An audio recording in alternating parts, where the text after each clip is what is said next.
Assalamualaikum warahmatullahi wabarakatuh. Waalaikumsalam warahmatullahi wabarakatuh.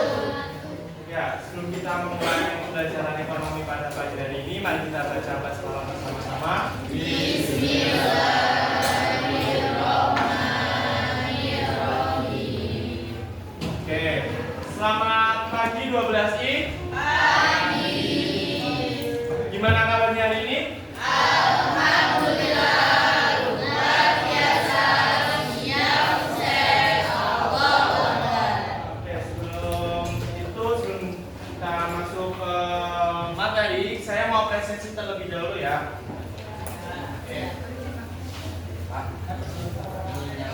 Oke, siap.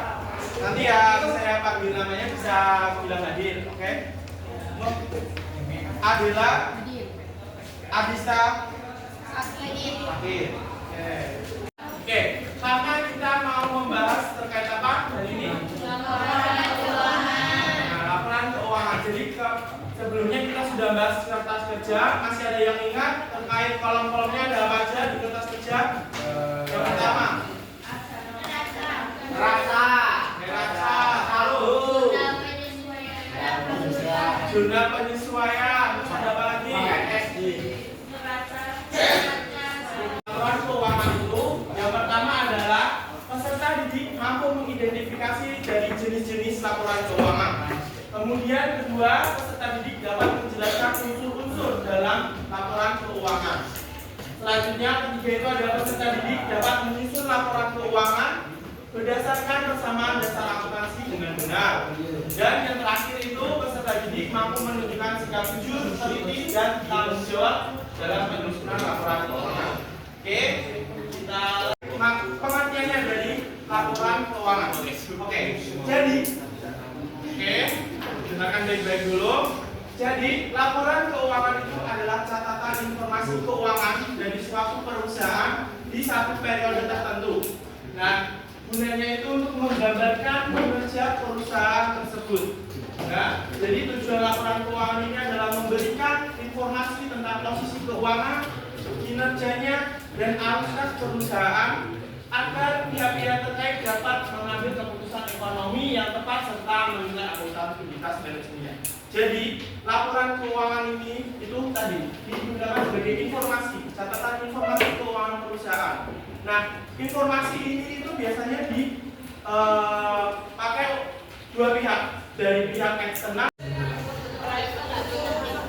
Apa? Kebutuhan pribadi dari sang pemilik modal ya. Oke, itu ada tiga, yaitu modal awal, prime, dan laba rugi. Kenapa laba? Oke, karena dari total pendapatan dikurangi total bebannya itu positif.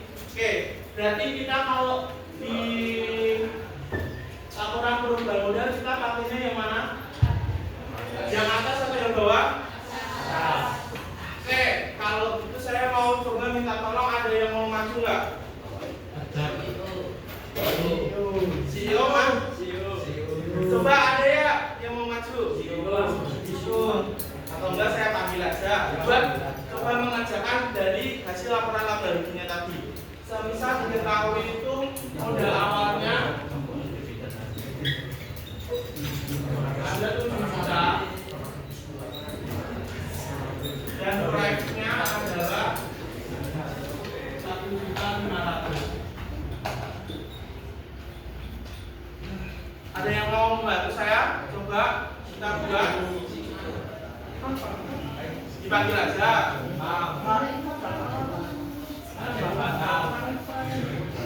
Ini tanggal berapa? 28. Absen 28 ada Muhammad Pasha. Silakan coba bantu saya mas, maju ke sini. Coba kita menghitung laporan perubahan modalnya. Silakan.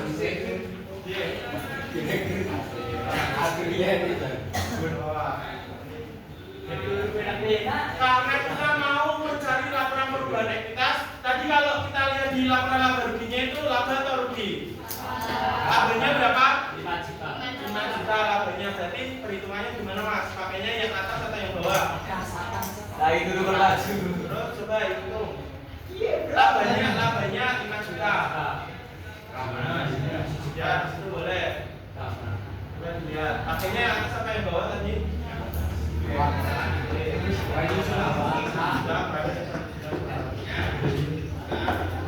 Labanya kan dulu.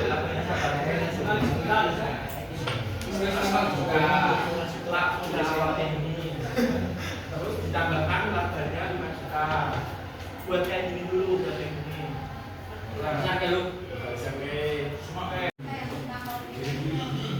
Oke, betul. Tepuk tangan.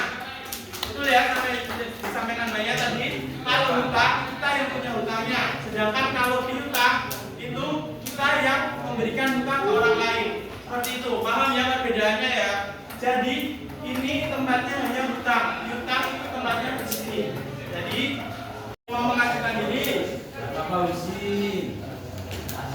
ditunjuk. Oke. Saya tunjuk jam berapa ini? Absen 9. Diva Nur Setianingsih izin. Yakin. Ya, jam Davin Rasya. Oke. Siap Mas Davin, cepat. Coba ditutup. Kita membuat tanggal barunya. Oke, tadi laporan laba rugi itu ada 2 isinya. Yang pertama ada apa? Pendapatan sama beban. Pendapatannya berapa? Ditulis. Nanti teman. Pas libur juta, pulang sekolah. Oke, terus bebannya berapa aja? Yang pertama Beban beban gaji, gaji, beban sewa, beban sewa, beban iklan, sewa ngono lebih dengan terus sewa, yo iklan, yo beban lain-lain. 512. Terus habis itu ada apa lagi? Modal setelah modal laba rugi. Di sini mau laporan laba ruginya laba atau rugi? Berarti ditambah kurang. Oke. Ikhtiar. Perlengkapan. Terus piutang, benar. Terus yang dibayar di muka apa aja di sini? Ya enggak? Oh, piutang enggak ada. Udah ini aja di aset lancar. Oke. Kalau di aset tetapnya peralatan sama di sininya apa? Akumulasi. Saya kasih tugas ada karena ternyata waktunya udah nggak cukup. Ini karena tadi ada upacara jadi waktunya dipotong. Jadi untuk soalnya nanti saya kirim, bisa? Nanti soalnya seperti ini. Ya. Nanti soalnya seperti ini. Nanti saya kirimkan ke salah satu di ketuanya ataupun di salah satu dari kalian ya. Terus soalnya seperti ini. Cara pengerjaannya masih ingat sama ya? Oke, kalau gitu kita coba langsung masuk. Keuangan ada yang masih ingat? Oke, coba saya tanya satu-satu ya berarti ya. Yang di belakang ini coba. Kalau semisal di aset lancar mas, itu ciri-cirinya apa? Aset lancar. Nah, terus Kolomnya apa aja? Nah, terus perlengkapan. Nah, terus ya, biaya juga. Oke, sama. Terus kalau untuk aset tetapnya mas, aset tetapnya apa aja? Aset tetap itu apa aja jadinya?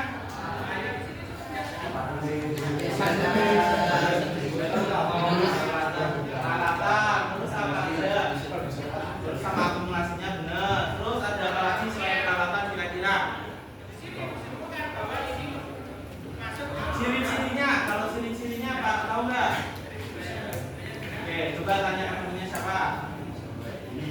Karena apa? Fungsinya dari aspek utama tadi ya habis tapi nilainya berkurang ya. Terjadi mengalami penyusutan. Oke, untuk yang laporan posisi keuangan aman. Kalau di sudah selesai. Oke, sebelum saya tutup, saya mau beri kesimpulan terkait pembelajaran kita pagi ini yang mengenai dengan laporan keuangan. Jadi tadi yang sudah saya jelaskan, laporan keuangan ini adalah proses dari siklus akuntansi akhir, cuma masih ada lanjutannya. Jadi laporan yang untuk menyajikan terkait posisi keuangannya, kemudian kinerja dan perubahan modalnya. Dan laporan keuangan ini itu digunakan biasanya sebagai informasi tambahan untuk mendukung pengambilan keputusan dari suatu perusahaan. Jadi laporan perubahan itu terdiri tadi ada 3, laporan perubahan entitas, terus ada laporan laba rugi, dan yang terakhir tadi apa? Neraca atau laporan posisi keuangan. Jadi laporan keuangan ini juga bisa menggambarkan bagaimana kinerja perusahaan tersebut, apakah layak, apakah baik, apakah terjadi kerugian ataupun keuntungan, seperti itu untuk kesimpulan dari pembelajaran pada pagi hari ini. Oke, untuk 12 ini tadi tugasnya sudah saya berikan, nanti saya kirimkan ke ketuanya yang terkait pencatatan laporan keuangan. Oke, sampai sini adakah yang ingin ditanyakan? Cukup? Baik, maka bisa kita akhiri untuk pertemuan kali ini. Oke, karena tadi kita sudah membaca basmalah, maka kita akhiri pembelajaran pagi hari ini dengan ucapan hamdalah bersama-sama.